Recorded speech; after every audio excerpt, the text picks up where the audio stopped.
శంఖ పుష్పాలతో కృష్ణుడికి ఇష్టమైన ప్రసాదం అయితే తయారు చేస్తున్నాం చూడండి. ఈ పువ్వు రంగులోనే ఉంటుంది ప్రసాదం కూడా.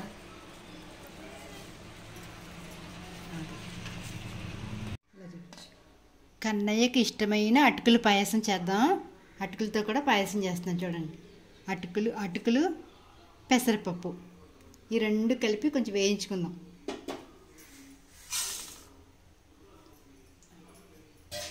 కప్పుడు పప్పు అయితే ఇలా ఉడికించి ఏపిన పప్పుని ఇలా ఉడికించేసాను. ఇప్పుడు అటుకులు కూడా అదే కప్పుతో వేస్తున్నాను.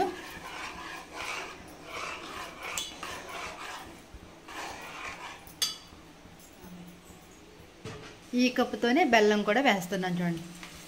ఈ కప్పుతోనే పప్పు, ఇదే కప్పు అటుకులు, అదే ఈ కప్పుతోనే బెల్లం కూడా వేసాను. దగ్గరికి అయితే అయిపోతుంది చూడండి. ఇలా ఉడికి బెల్లం కూడా కరిగిపోయిందంటే ఆల్మోస్ట్ అయిపోయినట్టే. కన్నయ్యకి ఇష్టమైన అటుకుల పాయసం చేసుకుంటే మరి ఎంత బాగుంటుందో.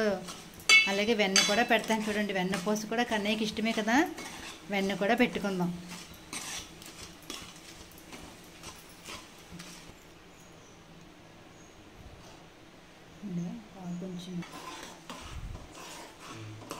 అయిపోయింది చూడండి. పాలు పోసాక అవి ఉడకగానే అటుకులు పప్పు ఉడకగానే పాలు ఎలా పోసుకున్నాము దగ్గర పడింది చూడండి. ఇంకా ఈ టైంలోనే మనం స్టవ్ ఆపేసుకోవాలి.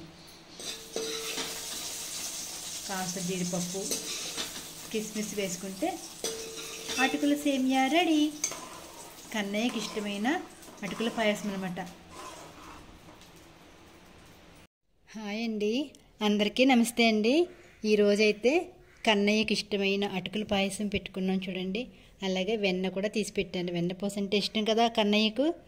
సగ్గుబియ్యంతో ఒక రెసిపీ అయితే చేశాను, మీకు చూపించాను కదా శంఖ పుష్పాలతో. అలాగే తాటిగారులు, బిస్కెట్లు, చాక్లెట్లు కూడా పెట్టాను చూడండి. అల్లరి కన్నయ్య ఈరోజు చిన్నపిల్లాడు కదా, మరి అందుకే ఇలా పెట్టుకున్నాం అనమాట.